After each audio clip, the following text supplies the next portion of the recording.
Welcome to the Fifth and Goal Sports Podcast. Now, here are your hosts, Aaron, Josh, and Johnny. Welcome to the show. Listeners, viewers, thanks for being here. Josh and Johnny, thanks for being here. Chris, producer Chris, in the void. Gentlemen, and then there were four. Johnny, how we doing? Doing good after that UConn finish. For all the wailing and gnashing of teeth of the lack of Cinderella teams, we've gotten some outstanding finishes. In this Gentlemen, I'm tournament. staring at something on my screen. I wasn't going to revisit what I'm following. You know that I hate beating dead horses. But the Colorado Rockies, 1 hour ago, tweeted out, hey, we will be having donut pizzas at Coors Field. Here's what it is. It's a donut. Looks like, I can't tell, because it looks like it's deep fried in like Parmesan cheese or dusted with Parmesan cheese. It's then covered in garlic butter, more grated Parmesan cheese, mozzarella cheese, pepperoni, marinara sauce, pesto sauce, and Italian seasoning.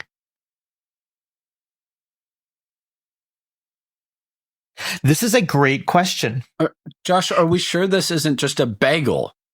Because it feels like it's a donut bread, but there's no additional donut aspects. It really does give, if you look at it, and I'm going to share this with you guys on our private Twitter chat, but it really is giving elevated bagel bites. I'm assuming they can't say bagel bite because that's trademarked. Oh, I can assure you, because Subway owned that seems so generic to be you trademarked. could not. And hey, listen, us as the Ohio State University, we're really this close to actually being able to trademark an article. So that's what my day has been staring at for the past hour. Donut pizza, and whether or not it's a donut pizza or a pizza donut, I am actually leaning towards a pizza donut. If the bread, the bread has to be the definer. The dough has to be the definer in this.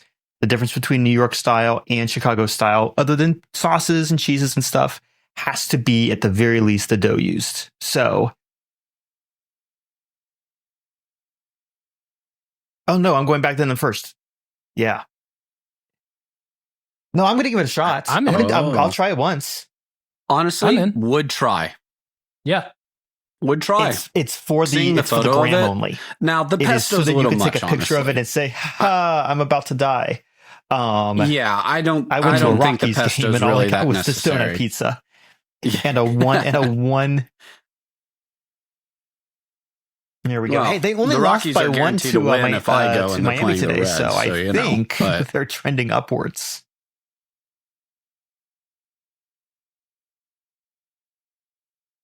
Chris from the Void did say it is trademarked. Josh, you were correct. Bagel Bites, the Void knows all. So, sorry, not Bagel Bites. That's trademarked. I was gonna. What's the generic version of that word? Unsweetened donut, and appetizing. Bite. Oh, very good. Yeah, very, very good. Yeah, I love an unsweetened donut. A diet donut, yes. Nope. Not diet donut or on protein, Johnny. Oh, stop. I hate that. I hate that.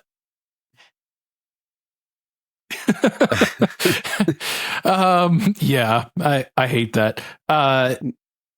Guys, a lot happening in the sports world. Not just food. Obviously, that is happening because baseball's underway. We'll talk about that momentarily. But I think what is first and foremost on people's minds today is the Duke UConn finish. Of course, the Final Four in its totality is set. Guys, I said a couple weeks ago, I thought 3 of the 1 seeds would advance to the Final Four. And I was about 2.5 seconds away from being correct in that assessment. Of course, we know that's not how it turned out. So your thoughts on the 4 teams that are remaining, your thoughts on some of the wild craziness we saw in the Sweet 16 in the Elite 8 this weekend. I was so ready yesterday afternoon to come into the show and say, wow, Duke got healthier before I thought they would. You know, if Foster doesn't come back for that St. John's game, I really don't think they win it. His leadership, I believe he scored 11 points in that game, 9 or 11 points. I can't remember. Foster was excellent in that St. John's game because St. John's even shot from 3 really well in that Sweet 16 matchup between them and Duke. And if you had told me those numbers, I would have said, oh, St. John's did it. They did exactly what I thought. They pulled off the upset.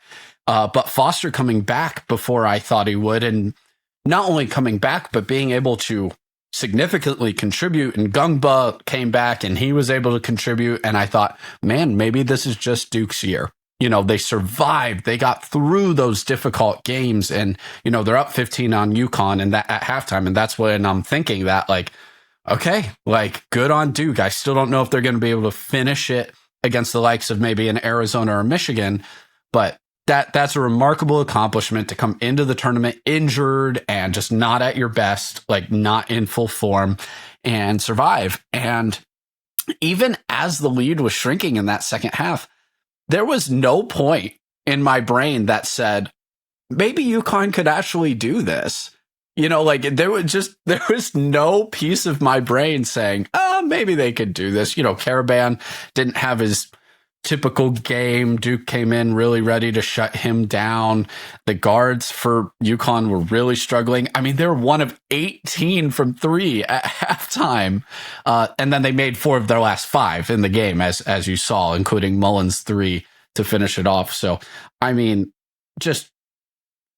Dan Hurley is a psychopath, but he is an outstanding and the best college basketball coach in the game right now. I know that's a big talking point right now, and it's just true. Dude's crazy. I mean, he literally got in the video of him on the ref's face basically afterwards. I mean, he's a little psycho. He's a psycho, maybe. Yes. But yes. Like, if you're a UConn fan, you love how psychotic he is, because he's psychotic about winning, you know, about winning basketball. And it was a remarkable testament to that team, the way that they were able to just slowly, methodically chip away at the Duke lead and not panic. And Duke did panic there at the end. You know, you just had to hold on to the ball and take the foul. And there was just a little panic there, and you saw just the devastation. I don't feel like this was a super hateable Duke team, but there's always people who hate Duke. So I don't know if UConn can finish the job as far as winning the whole thing. I think they're the lesser of the 4 teams, frankly, even behind Illinois, just personal opinion. But who cares? Remarkable accomplishment to get to the Final Four yet again this year by Dan Hurley. And I think it's pretty easy to say this is his least talented team out of all the squads that he's done it with. Yeah, I agree. You talked about devastation. And I think that was probably summed up well and the opposite, just devastation, elation. If I did this correctly while you were talking, Johnny, if I am technologically savvy enough, which is debatable, I've got the calls from both Duke and UConn radio. Let's hear Duke's first. Get it in. They do for Boozer. Bobbled it. Back for Starr. Needs to get rid of it. Does for Caden. 7 seconds. Try to throw it ahead. Deflected. Stolen by Connecticut. 2 seconds. It's Mullins up top for the win. With 3/10 of a second to go.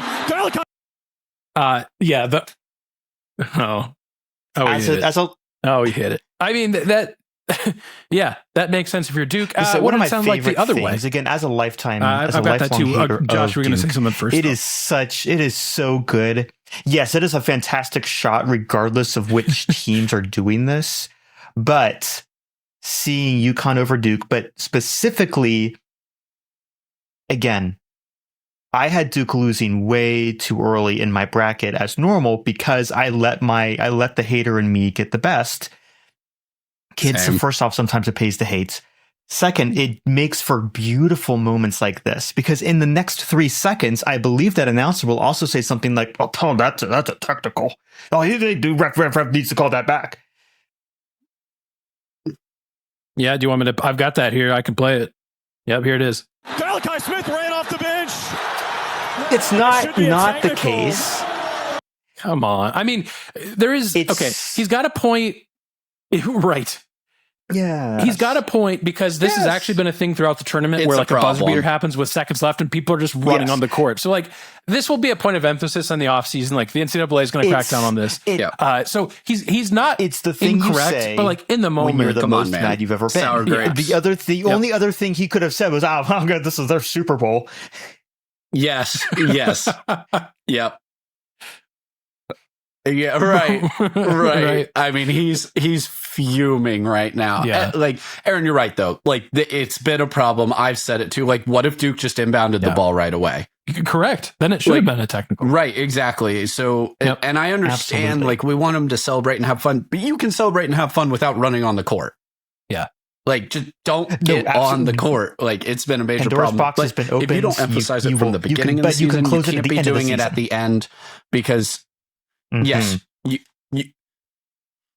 right. You have to train them from the start of the season, saying, "Nope, you're going to pay for it right now here in November for it," so that at least then there's a chance to learn before it's just ending your season potentially. I don't think it needs even trained. I think if you told the 4 teams in the Final Four in Indy just ahead of Saturday's games, like even if you send out if a memo gets sent out to them on Tuesday, Wednesday, say, "Hey, if you step out on the court like that, just it doesn't matter the situation, just automatic technical." And I promise you would not see it happen. Yeah, even if the refs are reviewing it, like you don't know. So because the refs stop the clock to review the time, doesn't matter. You don't know that.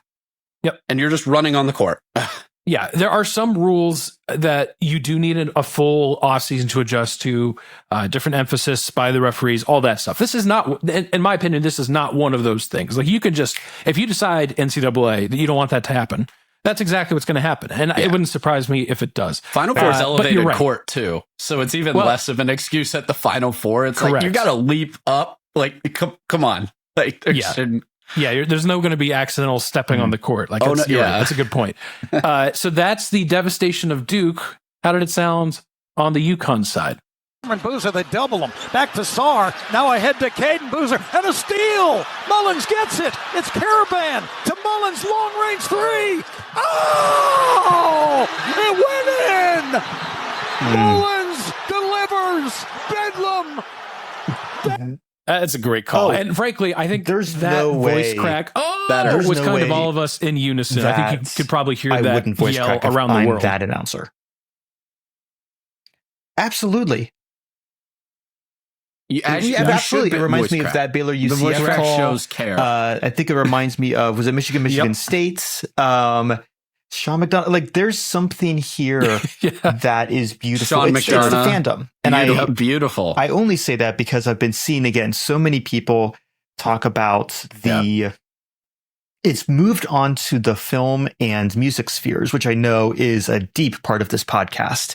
But there's been discussions on the cinema side of my Twitter where being nonchalant is like the goal. It's like, oh, you can't show emotion. You can't. It's like, shut up.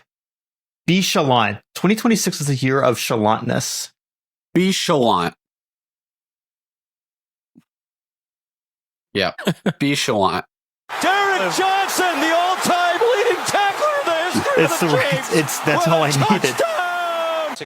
Not the right one, but the right announcer. Beautiful. So I had to throw that in there. He's the king of voice cracks, honestly. But I mean, it was a remarkable shot. Like he's from the logo. Like for him to bury that at that moment, freshman from Indy. It's why we love the tournament. It's just it was beautiful. Like wouldn't necessarily pick UConn, I think, even to win that Illinois game. I think you actually tend to see teams who win a game like that. Now, they get the benefit of that was the second game of the weekend, but you rarely see the team who survives at like a buzzer beater kind of win the next game and look good on the next game. And UConn was fortunate that they were able to dig themselves out of that hole, and Duke did a lot of things to help them dig out of that hole, like missing free throws down the stretch. And this is an Illinois team that is not injured and is in form and playing the best defense they have of the season.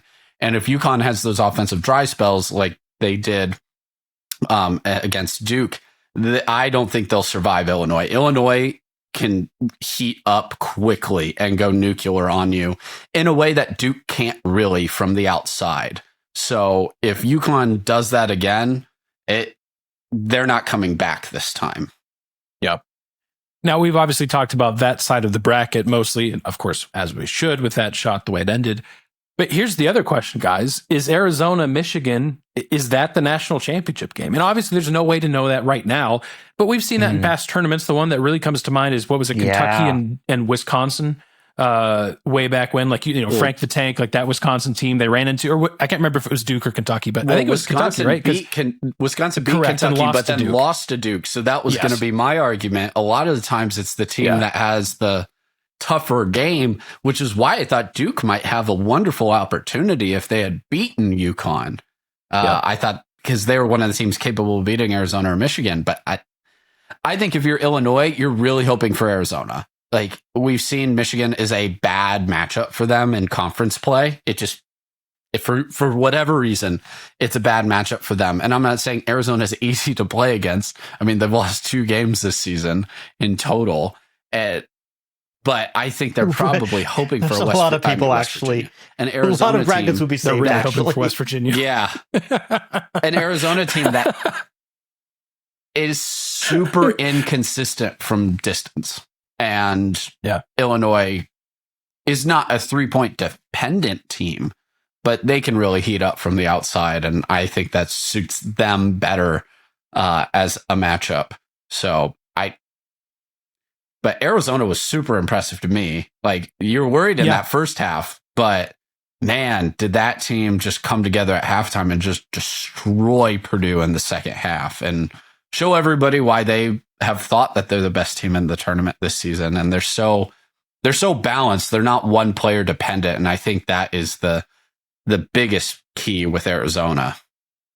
Yeah, I'll ask this because obviously the three of us had Arizona as our national champion to begin this tournament. If given the chance right now to pick any of the 4 teams, would you guys still pick Arizona, or would you go Michigan, or would you go UConn, or would you go I'll stick Illinois? with Arizona. One, pragmatically keeps any sort of points I have still in play.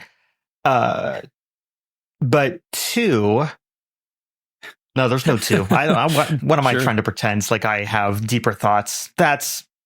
I need points, and there's no way I'm going to let a stupid yellow M do anything important. Josh, let me just... Yep. I was going to say, let's just be frank and honest here. We can't make ourselves do it. Michigan has been the team that looks the best so far this tournament. I would do it. I'm not saying I'm necessarily rooting for it, but I would do it. I can't. If I had to repick right now, I think I'd pick Michigan. They've looked the best. They have looked the best. Now, you could also say that, like, what if you have a healthy Iowa State team? I mean, Tennessee beat them anyway. I was really disappointed we didn't get to see that Iowa State defense against Michigan, because that was one of the potential matchups I was really psyched for. So I was disappointed we didn't get to see that, but it wasn't a healthy Iowa State team, and that's just kind of how the tournament works sometimes. But they've looked absolutely dominant. Arizona's had some moments like that second half against Utah State was not clean. This first half against Purdue, not clean. They overcame it. Who cares? None of those games came down to the wire. Were all that close ultimately. But, Michigan has just throttled everybody. And yes, they played very flawed teams. Who cares? They've done what they were supposed to do against everybody. Arizona is a very interesting matchup because they're one of the very few teams, maybe the only team outside of the Cyclones, who I mentioned at full strength, that have the length and size to actually match up with Michigan and not necessarily have to double team in the paint. And that'll be interesting to see if Michigan, therefore, is able to hit shots from the outside to open up some lanes when Arizona's not going to have to double on Mara They're not going to necessarily, they still might on Lundeborg. It depends how he's playing in that game. But they have, like in Bradley, in Pete, in Burries, easily the size and length to actually just match up with Michigan. So I know a lot of people, like, they're the favorite right now. It's going to be an outstanding game. I'm really excited just to watch that matchup because Michigan hasn't run into a lot of teams that were able to match size with them. One team that was Purdue, beat them in the Big Ten title game. And their only other loss was a Wisconsin team that just lost their mind from 3-point land on that night. So you can't control that one. But Purdue was a little bit pragmatic. They slowed the game down. And they had the size in Clough and Kaufman-Renn that they weren't doubling in the paint either. Michigan couldn't hit shots from the outside, having to play in a half-court style game. So it'll be... I'm fascinated by that matchup. And the UConn-Illinois game is just kind of like a weird game. I'm not 100% sure how to look at that, but I think Illinois is kind of like a sneaky, like, hey, like, nobody's really talking about the Illini, like, having a chance not only to beat UConn, but, like, win the thing. And they're more than capable and talented enough to do it. And personally, that's who I'm cheering for. I want the Big Ten streak to die, but I don't want it to be Michigan. So, I mean, I would rather Arizona or UConn win than them, obviously. Like, I'll just be honest. Not that anybody's surprised, but, like, I also want the Big Ten streak to end. And Illinois doing it, like, cool. And the Final Four being in Indianapolis is amazing for Illinois and Michigan, really. But, correct. Yep. Like, not far away from either of them. Yeah, we're playing this in Big Ten country, which is kind of beautiful. Do we need to play it in Lucas Oil Stadium? I think that's a question that we could always ask ourselves each year because it just looks bad. But anyways, that's just a side note. I agree. I think a Big Ten championship between Illinois and Michigan would just be cinema. We talked about it last week. I know that's like rooting for the Yankees and the Dodgers to play every year in the World Series or something to that extent, or I don't know, the Patriots and the I don't know. I'm glad it just won't be Duke and Michigan in the final. That would have been gross. It probably will be. It probably will be. Good. Well, not anymore. Tough Duke. Sorry, could have been. Okay, so that's the Final Four. Arizona, Michigan. Can we talk about this real quick? Why do we got to start this so late? I know it's a Saturday, and theoretically people sleeping in on Sunday. I got to get there at like 7 on Sunday. Yeah, I don't understand. I'm probably going to the 8 a.m. service. Everyone's going to forget to bring their Josh ears. is probably going to get there at 4 a.m. Other headphones set up and make sure the lights are properly pink and blue, which are the Jesus' favorite colors, as we found out. But Aaron, we talked about this last weekend too, though. Obviously, the weekend before, there's a million games. I understand what's happening. I don't love that we stack the late window when we could actually spread it out more evenly throughout the day, but whatever. But even this last weekend, it was like they always treat Sunday like an actual Sunday and like, oh, let's put the games earlier. We'll start at like 2:00 and like, great. Like, hey, could we do that on Saturday too? It's also part of the weekend. Like, that would be nice. Because what were the start times on Sunday? Like 2 and 5? It was lovely. Great. It's perfect. And like, we also didn't have the weird, like, oh, basketball games are only supposed to last 2 hours exactly, and schedule the game at 4. They're like, no, like 2 and 5. Because we had that weird horn thing in Houston, which was awful. Yeah, that had to be the worst thing in the world. What is happening to the horn industry right now? Because it happened like 2 months ago in the Pistons Cavs game. The guy standing there with the horn was awesome. Like, that, love that. He should be in one shining moment, hopefully. But yeah, so I'm with you guys. Like, we need to, like, it's the weekend. West Coast people, like, do you really hate a 10 a.m. tip off? That sounds awesome. I would love a 10 a.m. tip off. Like, why can't the West Coast suffer? Your team is not even in that early one. Like, you're in the later one. Arizona is starting at like, it's going to start at like 9:45 p.m. Eastern time. What are we doing? Like, you're fine. Don't get me started on a Monday national championship game, but I promise I'm happy about this Final Four. It's going to be a lot of fun. I'm not the solution for your problems with the world like the way it maybe sounds like I am. I was going to say move to the central time zone where more baseball. No, No, we've talked about how wrong you are multiple times every time we bring this up. Time zone, Josh. Mountain time. Well, you're absolutely false. 10 a.m. football kickoff. Long enough beautiful. In just a outstanding non-Eastern time zone. You need to trust me that you don't want to see full sports bars at 9:15 a.m. as everyone's getting ready. Yeah, I think I do.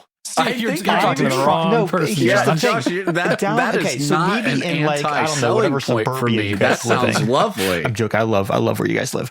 Not really.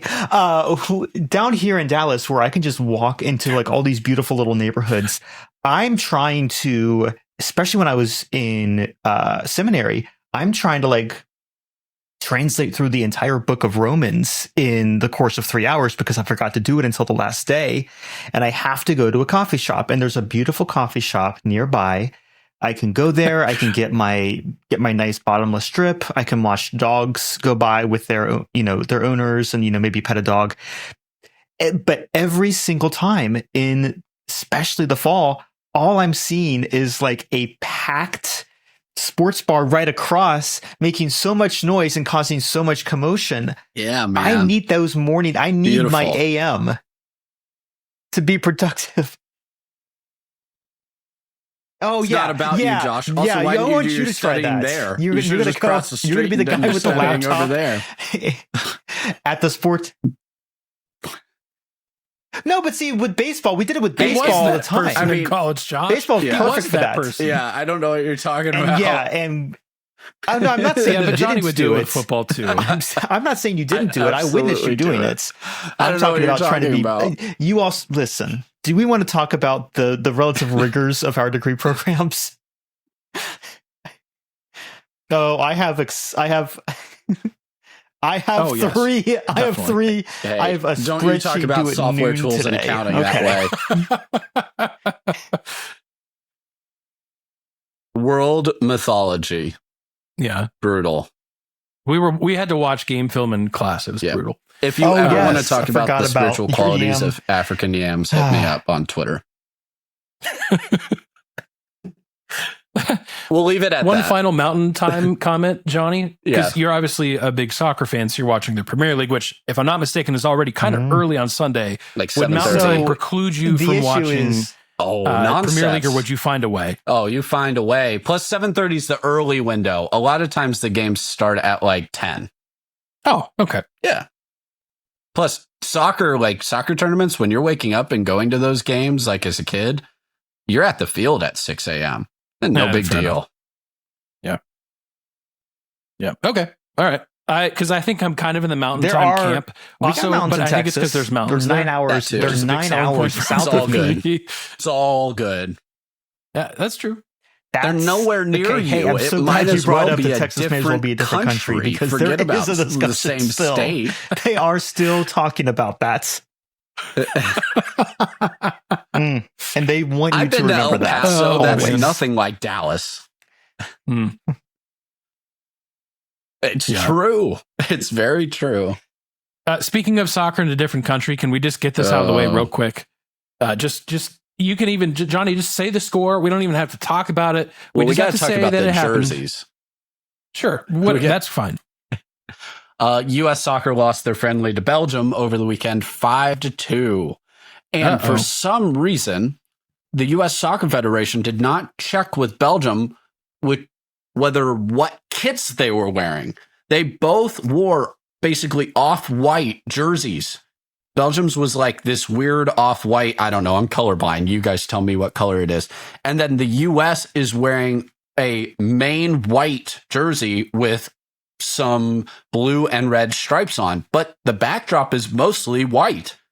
And you're wearing that and like an off-white jersey, and the player said it was awful. Well, forget about what the player said. Fans viewing the game, if you watch this game on TNT or if you were at the game, had to be horrible. It might be the only time I've ever agreed with Alexi Lawless in my life when he said you should refund everybody who paid to go to this game. What you're going to do when you couldn't tell who was on which team. U.S. Belgium is kits. Terrible. You're going to get a bunch of high-res shots that are AP licensed or Getty Images. You're going to go, I can clearly tell that this is like a color splatter of like blue, like baby blue and pink and all these things with white shorts on Belgium, and then like an American flag riff on the Americans. That's great.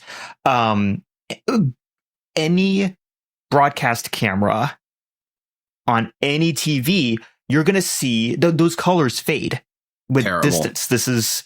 You need contrast. And what you saw is... You need contrast. Even if we don't really talk about this on this show, but I sometimes will have hard times following like UFC, boxing, wrestling, because the shorts aren't that different in color. And when things are moving up back and forth, it's hard for me to follow at times. Now, that just might be a me thing. I don't watch all of those things that often, but... They often do. It'd be helpful if they were different colors, though, right? Again, Josh? they're not. It's not quite the home and away type jerseys, and so especially with and sometimes they have it is still it really is just two humans, and you can kind of go, oh, that guy has more hair. That sometimes helps, but when it comes to this stuff. Go to like the Reuters article, go to the AP, and you're going to see 3 or 4 of the uniforms in the foreground, but then look at the background. There's some out of focus shots by the nature of how the camera took the photo. And you're going to see a Belgium and a US, and you're going to go, oh no, it's some amalgamation of white-ish. It's bad. And they're moving around. This is a still shot. They're moving around. Yeah.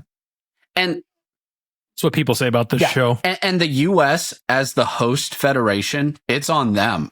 Neither team had an alternate jersey. Which is crazy. How does that happen? Every single soccer parent and coach and former player is just like, what do you mean? We scream at our kids and parents every week. Well, make sure you bring both jerseys just in case. And we can't have a federation. Like, it's not the players' fault.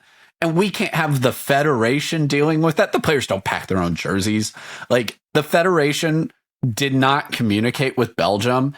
And not only did they not communicate with Belgium, they didn't have a worst case scenario. We have backup jerseys for our team. Terrible, like awful. And I'll try to keep this to like 2 minutes. And this is just like a terrible, one more awful sign of how hosting is going to go this summer. I'm super excited for the World Cup as a whole. I won't get into the Europeans political that they have to drive to the stadiums instead of taking public transit. Issues going on. It's going to be a nightmare. It's going to be a nightmare. The Dallas US just got Wamos though, to host this properly. It's not the right group doing. Josh, Dallas should be hosting the final at least compared to New York, New Jersey Stadium. It's just a joke. The price points are a joke. The lack of public transportation, how expensive it is to park your car. The Jelly Roll song. The media surrounding it has been atrocious. They're not covering it. They're not covering it properly right now. Like, as a media, the U.S. isn't, like, to get everybody excited and ready to go. It just doesn't feel like a normal World Cup year. They're not advertising. I'm in Dallas. I hear nothing about. I know about it from our weekly talks. That's a terrible sign. It's almost April. That's a terrible sign right now. So I'm worried about what the atmospheres are going to look like. And then lastly, like, let's just stick on-field product here. Like, I think these stadiums are equipped. I don't think the facilities will be bad. Let me get that straight. But the U.S. team, this will be bad. It will not go well this summer for the U.S. And we're going to talk a lot more about this when we get closer to it. This is a team that should get out of the group stage, and I think they will. It would be a catastrophe if they don't. It's Australia, it's Paraguay, I believe, and probably Turkey A. But it's the winner of Turkey A and Kosovo. They have been playing the playoff matches, and they actually finish up with everybody tomorrow on Tuesday. So we'll know fully who is in the World Cup this week. It would be a disaster, especially with the expanded field, with some third place teams getting through to not even get out of the group stage, disaster. I don't think they're winning even a knockout stage game. This is not a good team. They don't play together. There's not enough passion and synergy, and it's infuriating to watch, but it kind of sums up what the U.S. Soccer Federation looks like right now as a whole anyway. Like, the product on the field matches the product off the field as a federation. So that is my very look forward to more outlook on U.S. soccer as a host nation for a World Cup. But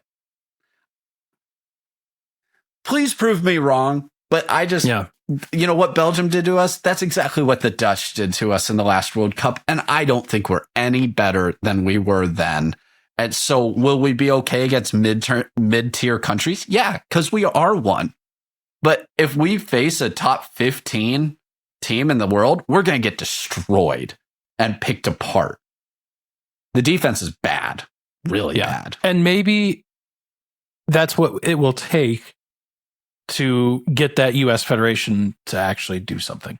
Hopefully. Now, you would have thought, hey, we have the World Cup in our backyard. You kind of thought that would maybe be enough. But as you said, Johnny, early signs are maybe that's not happening. In any case, you talked about media coverage of it. We will have you covered on the World Cup. Our plan right now, I don't want to make any promises we can't keep, but our plan right now is to give you some previews for all the teams. We'll have social media content. We've got clips. We'll have the whole thing as we get closer to the World Cup. So stay tuned to our social media channels, subscribe to us on YouTube or whatever your favorite platform is. Do that anyways, even if we weren't creating World Cup content. It helps us out. Johnny, thanks for that update. Real quick, let's talk some baseball opening day or opening weekend. Guys, I watched a bunch of baseball this weekend. Thankfully, the Reds off to a 2-1 start. So happy they somehow found a way to beat the Boston Red Sox in a series. I don't really know how because they're batting at like 200 as a team. But actually, I know how. His name is Sal Stewart, and he's the National League batter of the week. But I won't dive into the Reds because it's literally 3 games. I'll just say, generally speaking, it is great to have baseball back. The Netflix Wednesday night was, I think, mostly a bummer for people because the production was just not that good. You had a bunch of different issues. They cut to like some random guy in a canoe drinking, what are we doing?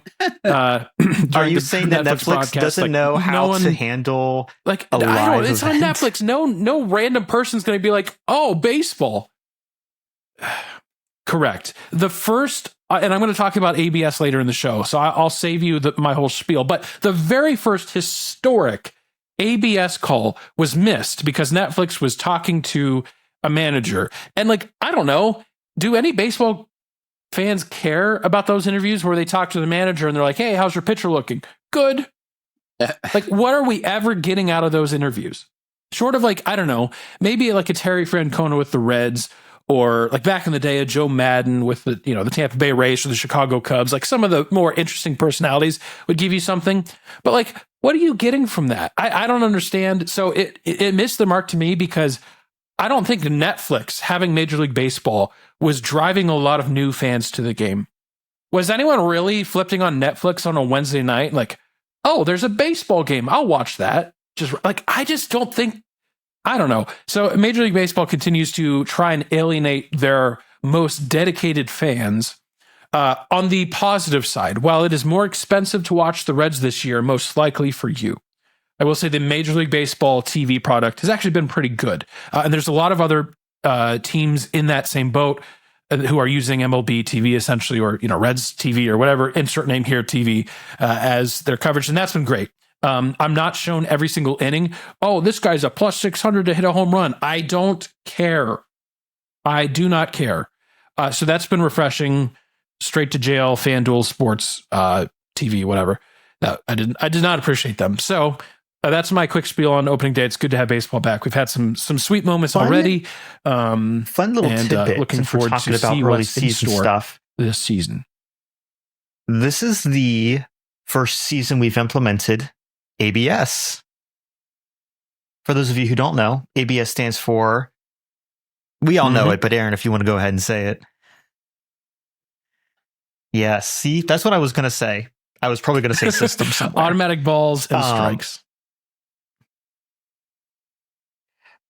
But you actually might be right. I may be wrong about that. The current number of balls and strikes overturned. This is as of 4 hours ago, for those of you who care, at 1:30 Central Time on March 30th. There have been 94 overturned ball and strike calls. We've already had some frustration. Thank you, Reds. Thank you for bringing up the Reds.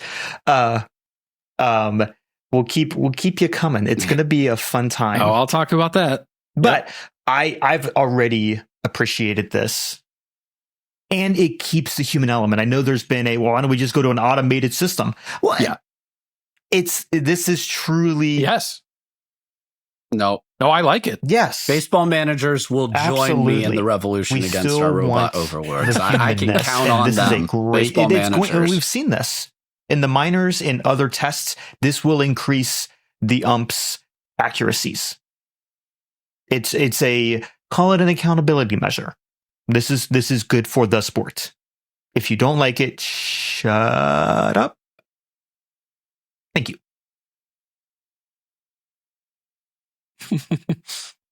I'm with you, Josh. I like it. I'll talk more about it and what we're following, but I'm absolutely 100% with you.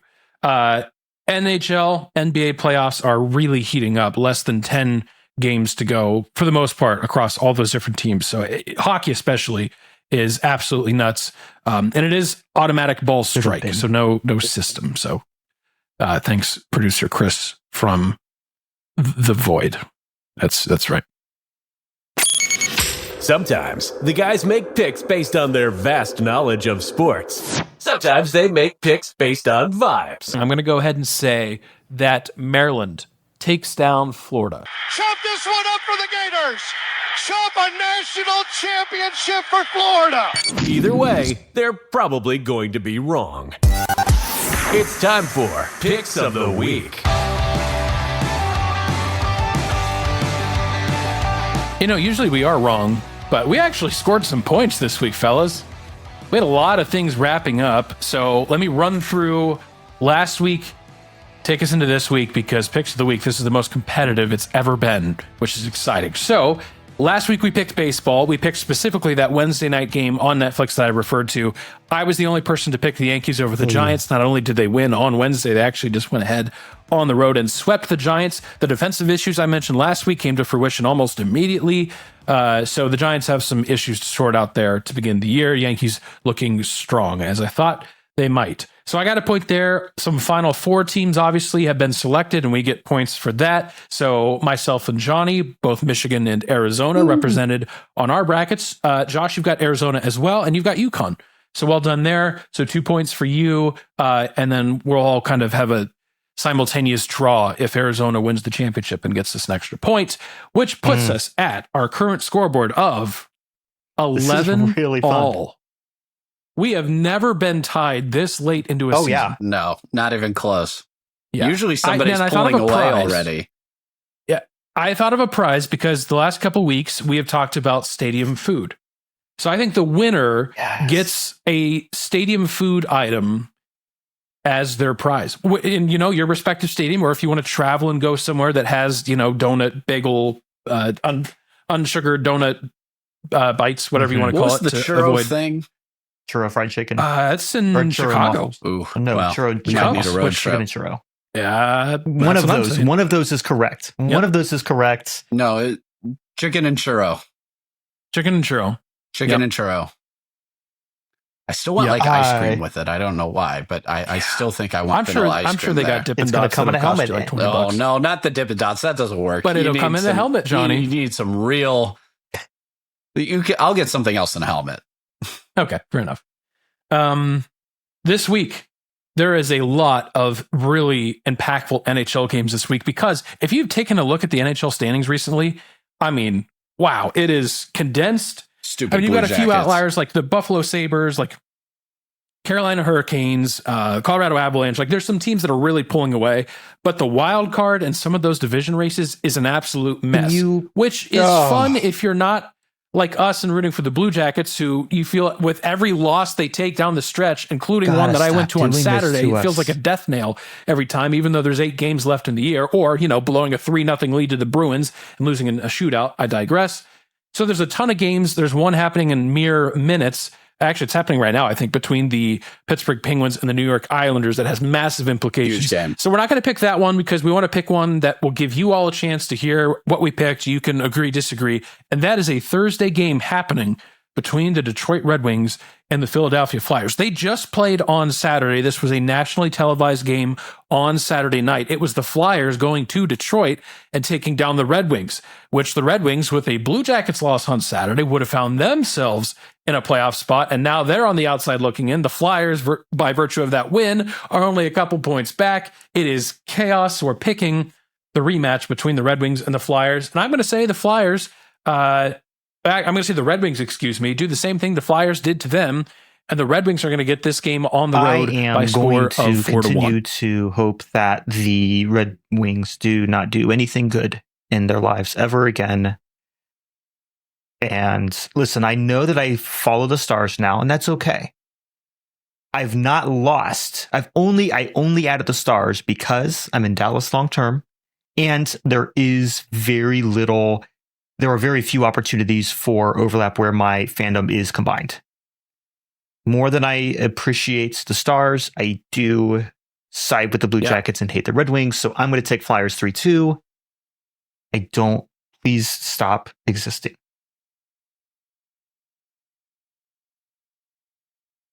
No. I'm trying to think if the Red Wings are actually like top of our hate list, because they used to be. Because they swept us in the very first franchise playoff appearance, but I don't anymore. Mm-hmm. Like Penguins, I think I dislike Boston more. I think I dislike Washington more. Yeah, I don't know. But historically, Penguins and Red Wings, but you're right. Like right now, it's kind of hard. Guys, let me give you. This is a really strange stat. In the last 10 games for the Flyers, they've won 8 of the 10. You know what their 2 losses are? Blue Jackets. Weird. Wow. Weird. So that would make you think, oh, clearly you picked the Flyers. No, all good things come to an end. Red Wings are going to win that game. I'm going to say, because I did say that we had to pick the regulation result, by the way, not overtime win doesn't count. Yeah. That means you should have picked a draw. But I'm going to say the Red Wings win.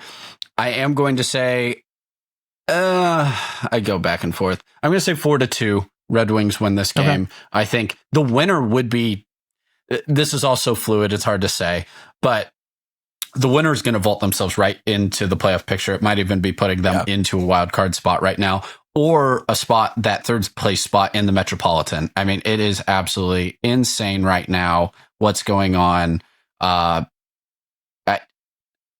It's nuts. It's nuts. We're right in the playoffs now. If you like playoff hockey, congratulations. Yeah, you're there. I mean, I wish we could claim it as a Blue Jackets fan, but the meltdowns for the Blue Jackets, we could have a whole podcast on that and trying to understand what on earth is going on. Because even with the new coaching staff, which has done a brilliant job, by the way, the meltdowns still have not gone away. And I can't really explain how you give up a 3-goal lead in the third period. I just don't. Yeah. I just don't get it. And I don't get it that it keeps happening time after time and after time. But Red Wings, they win. All right. The guys spent hours scrolling social media, and they found some pretty dumb stuff. Now they want to talk to you about it. Oh, by the way, I did find there is bowling in Dave & Buster's. Woo. Importantly, it's half off on Wednesdays as of 5 years ago. That coupon still spends. Let's go. Good luck. It's time for What We're Following. Well, we were talking about ABS, and that's kind of what I've been following because I think it's maybe the biggest storyline in baseball right now, or at least one of them. You've got some rookies that are really shining right now in Major League Baseball. I think that's probably the other big story. But let's walk through ABS. Josh, you talked about it. I completely agree with your assessment, by the way. I think we have perfect time for a strong prediction. 5 days into the season. So, maybe this isn't the most... Exactly, yeah. So maybe this isn't the most well-formed thought ever, but 5 days into the year, I think it is a perfect blend of avoiding a potential catastrophe of a call, but still have the human element. Because what makes sports great, it's that you get to root for something with a common interest with thousands of fans beside you if you're at a game, or just with your family, however you're digesting sports, there's a common interest. You're rooting for your team. What brings you together more than that? Rooting against a different team. Or, yes, in this case, rooting against an umpire. We've always rooted against umpires, right? But what's one thing that we've kind of been frustrated by? It's that an umpire can make a bad call, say in the World Baseball Classic, to decide a semifinal, and they head out to the locker room, and unlike the players and coaches who get interrogated by media after the game, umpires rarely have to, I don't know, for lack of a better term, stand on business. Well, now they do. Because if you make a bad call, or several bad calls, 26 of them to be exact, if you are CB Buckner, then your calls are challenged by teams like the Cincinnati Reds. And each time the video plays, you see exactly where the pitch was at on the strike zone, much like tennis and Hawkeye, very similar technology. The loudest the crowd got on Saturday in the game between the Cincinnati Reds, Boston Red Sox, pretty packed ballpark, great game, went to 11 innings. The loudest it got was when Eugenio Suarez challenged a pitch in a 1-2 count. Pitch, CB Buckner rings him up, strike 3. Quick tap of the head, Suarez. It shows ball 2, like pretty obviously ball 2. Crowd loves it because it's the inning's not over. Suarez is still up to the plate. It's 2-2. The next pitch, strike 3. Buckner rings him up. Immediate head tap. Eugenio Suarez. It's a ball again, and the crowd goes crazy.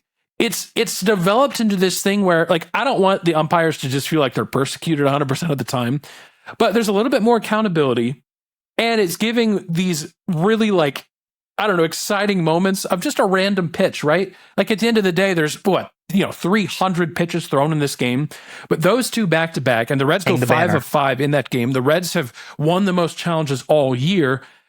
It's added like a fun, exciting thing. Like there's strategy because you only get 2 wrong. You get like 2 strikes for lack of, to use a baseball term, and then you're out of them. Like Boston used them unwisely in that same game. And there were bad calls after bad calls, and they just had to sit there and look at the umpire and get mad. And actually, their manager got thrown out of the game. It's awesome.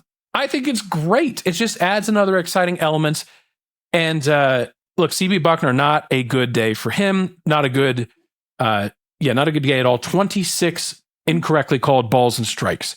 There's, I think, what is a Major League Baseball talking point, because almost every game I listened to, and I watched probably, I don't know, half dozen or so games so far.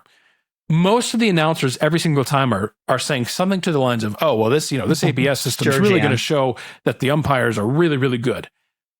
I don't know if that's like Major League Baseball passing the sheet over to them, saying, "Read this."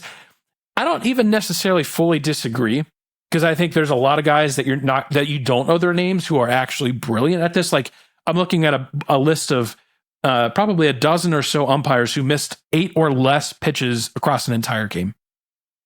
And maybe some of those were challenged. So overall, that's really, really good accuracy. That's very impressive. But what it's going to do, Mr. CB Buckner, and I'm not like personally attacking this man at all, but it will also show the umpires like an Angel Hernandez back in the day, who are not good. Like on the pregame show, mind you, a pregame show on a TV channel run by Major League Baseball, Sam LeCure of Reds pregame says, "Oh, we're going to get a lot of ABS calls today because CB Buckner's behind the plate." And that made major news. It was all over Twitter, partially because of just like, that's a pretty inflammatory statement, true or false. And then to see what we saw and 5 successful challenges by the Reds, 2 back to back, to see it come to fruition was like, oh, okay, so this is a known thing that he may not be very good. So it's going to be a very interesting thing as we move along. Like, are some of these umpires who are just historically bad, is this really, really going to stick out like a sore thumb? Like, gone are the days where umpires can kind of retaliate against a batter who shows them up and call a strike on a ball clearly off the plate. You can't do that anymore because it's a challenge. So it's fascinating. Josh, I agree with your point at the beginning towards the beginning of the show, that dynamic between, I think you always have to have the human element because it's baseball. You can't, I don't want to see it gotten rid of. I want to see the human element, the soul, the pageantry. I want it there, partially because it leads to dramatic moments like we saw. And it's adding some strategy on the teams. You can't just frivolously use your challenges in the first inning, because if you get them wrong, you're done. So I love it. We'll see. We're 5 days in, but that's my biggest, what I'm following, because Twitter is all up and not even up in arms, because everyone kind of agrees right now, but it's a fascinating thing. So that's what I'm following. I'm following ABS. I'm following a few things. I'm going to keep them brief. First off, somebody stole 12 tons of Kit Kats. We do not know who. We do not know where they are. This is in between in Poland, their factory right? in That's central where they Italy got stolen? and their destination to Poland. Potentially. So that's Germany. Somewhere there are Black Forest Somewhere Kit Kats. in the Black Forest of Germany. 12. There I don't know what you are tons of Kit. Oh my goodness. Mm-hmm. There's a branding idea, Kit Kat. This that's is for free. Limited edition Black Forest Kit Kat bars. For some sort of World Cup style promotion, I guarantee you. Also, thank you, Kit Kat, official Kit Kat, for the photo you posted on Twitter. At the very least, is the most lossy JPEG-s, grainy to heck picture. I don't know what Kit Kat is worth. I'm assuming it's more than a really bad JPEG because you downloaded it incorrectly off of Adobe Photoshop or whatever you made this on. You can click the download high quality button on Canva. Kit Kat. 2, Twitter has now allowed you to get posts auto-translated, which means I have been having nothing but fun posts come up into my feed, originally in Japanese, but auto-translated to English. And all of us are talking about our combined love of meat. The Japanese apparently have a small but growing barbecue enthusiast network. And I have seen a ton of Japanese people post photos of their steaks. And they don't quite do briskets out there. I've seen a few, but it's not the same type of thing. But a lot of like meat-based sandwiches. Someone made a Philly cheesesteak from First Principles. Those sinful Americans, it's all your fault. You've made me desperately crave beef. I opened the fridge and found some sliced beef, stir-fried it with onions and cabbage, then sandwiched it in bread. You are so close to a Philly cheesesteak on this, just right off the spot. Thank you. 3, guys, apparently Columbus-style pizza, according to the New York Post, is a thing. Chicagoans everywhere furious that Columbus gentrified their tavern style. Shut up. You get one pizza style. You get deep dish or tavern. You cannot get both. Finally, the most important thing. We got a new Agami account. For those of you unfamiliar, a few years ago, I think John Boyce on Twitter we do. Made a bot that essentially scraped all of the scores from the weekly NFL games. It would then run it into a system that historically kept every single score that has ever happened in NFL's history for the officially recorded games. It would then turn out, hey, has this final score ever happened before? If no, great. We have what's called a scoreagami, a unique score. A score that's never happened before. If not, it would say, oh, here's, this 7-3 final has happened, maybe 200 times before in the, history of the NFL, most recently, maybe, sometime last season. Someone did this for the MLB. Someone did this for college football. There's been a bunch of period accounts. My favorite one just dropped, and that's MLB Scoreagami. Now, here's the thing about the MLB. This is truly, when people talk about it being an American sport, I don't think people realize what that means. MLB has been around in some capacity since 1871.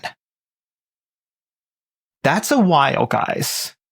It can almost be celebrated alongside the upcoming 250th celebration of America's birthday. Like we're within 5 years of being able to bicentennial the states, and then just one centennial baseball. Like we're real close. So now, only 100 years. We're so close. We're so close. Only 100 years? That means that all of the agamis, so to speak, a lot of them have already happened. Two, again, it may have happened in 1929, and that score is never going to be matched again. Also, you score in increments of 1, and you score in increments that means of 1. that, and again, sometimes you're playing up to 3 games a day. You're looking at 170 plus games in the regular season a year. In addition to the playoffs, you have well over 200 types of different scores that could happen, but by ones. So for the most part, MLB Scoregami is usually doing something like the final of here today. Here we go. Final, Mariners 8, Guardians 0. This has happened 1,366 times in MLB history, most recently September 28th, 2025, which was White Sox versus Washington. And here's my favorite, because we got final, Astros 9, Angels 7. This score has happened 1,260 times in MLB history, most recently less than 10 minutes ago. Beautiful. The last time we had a scoregami was 2020. Yep. The previous time that happened was 1999. Oh. Yeah, I believe. Let's just say COVID year and surprised there was something one in happened. 2020. Guys, I'm going to give you. That's actually the shocking thing. I'm going to give you the most. I'm going to give you the most be like reasonable 18, 16, something scoregamis crazy, like to expect. high scoring. This is a first for what I'm following. This is also what you're following. Join along. Okay. This is not gambling advice.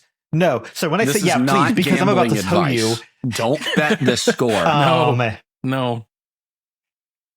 We're looking, here are the scores that are theoretically most likely to happen given the scores that have already happened. Again, over the course of 1 billion years of recorded professional baseball.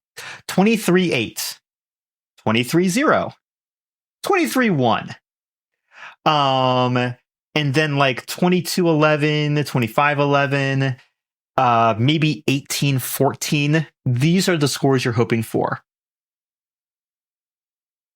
It's not impossible. But difficult. It's not impossible.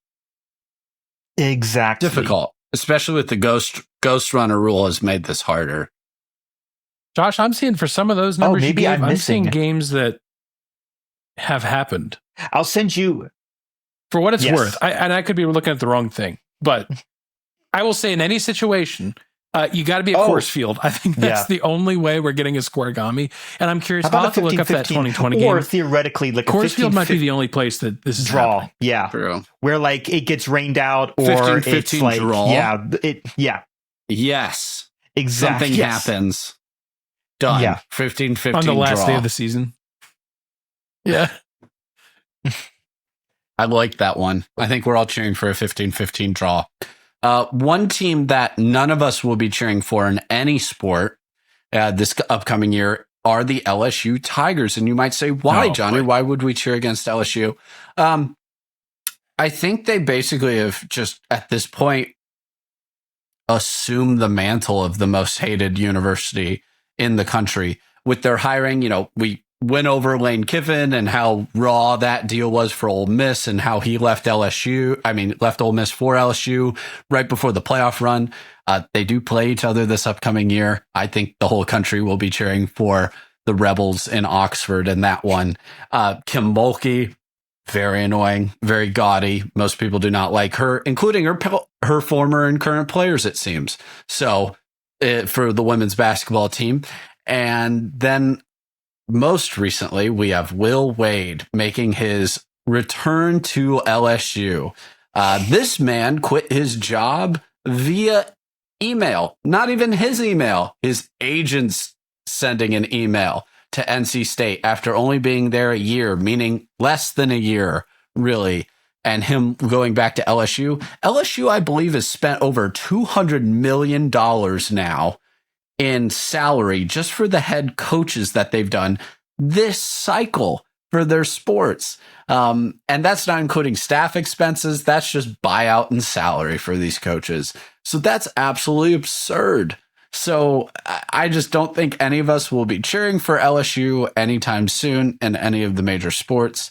But they pretty much embraced it because on their official Twitter account, they had a picture of Will Wade dressed as Benedict Arnold in his famous portrait. So I at least give them a little bit of credit for self-awareness. Good when you are aware of how bad you are? No. I don't. It's better than one not thing when the being Joker aware, does it, but it's still bad. Like the Joker can do it because it's a story. It didn't really happen. And there's like some justifications usually, depending on the arc you follow. There's just, you are bad because you want to be bad.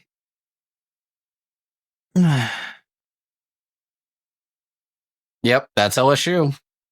They're putting together infinity. They're gathering the infinity stones of unlikable coaches. How about Urban Meyer? Bring him back. Who knows for who they'll hire next in a different sport? But all I know is we're all cheering against LSU pretty much every sport next year. Yeah. I listened to a radio show where they had someone from a local Raleigh station. And I thought the comment that this guy said was, and I apologize, I don't know his name off the top of my head. I'd have to look into it again. But it was just mostly in passing me listening to it. But he's like, you know what? NC State kind of got what they paid for with Will Wade. Like this, I feel bad for NC State, as you mentioned, Johnny. This is a guy with track record. He was literally under investigation by the FBI. Yeah, for some of his past not the conduct at LSU, and LSU said, FBI, hey, we'll take you back. Yeah. So how fun. So your action statement is don't quit your job by having your agent send an email to the company you're leaving. That probably doesn't apply to any of you, but that's your action statement. You know what? Forget it. Action statement. Subscribe to the Fifth and Goal podcast YouTube channel, the Fifth and Goal Sports YouTube channel. We've got a video posted there on how baseball statistics work. And with baseball season back in the swing of things, if you're watching on TV and you're like, what the heck is runs created plus? That video's got you covered. Or if you're just very trying to get a basic understanding, I walk through batting average, RBI, all the kind of normal stuff. And if that's a lot, stuff you might expect Moneyball. there. So that's on the main channel. So check that out. If you haven't seen it, I might just watch it again. That's a great idea. I thought you were about to say game. I usually watch it before every Major League Baseball season, and I did not this year. And I'm producer Chris even tried to help Aaron. I know we're in talks our agents are talking on how to negotiate a hopefully movie not watching via night email. with that movie. Maybe that's where we've gone wrong so far. Is no emails have been sent. Listeners and viewers, thank you for being here. Yep. Watch Moneyball. That's your action statement for this week. Thanks for being here. We appreciate it. As always, thank you for your support of this show. Let us know your thoughts on the sports week. Hit us up on your favorite social media channel. We'll wrap up Final Four championship next week. We're going to talk some golf next week for Masters and all that. So stay tuned to our social media for more information on that. And until next time, for myself, for Josh and Johnny, for producer Chris in the Void, thanks for listening to this week's episode, and we will catch you all next week. Have a good one.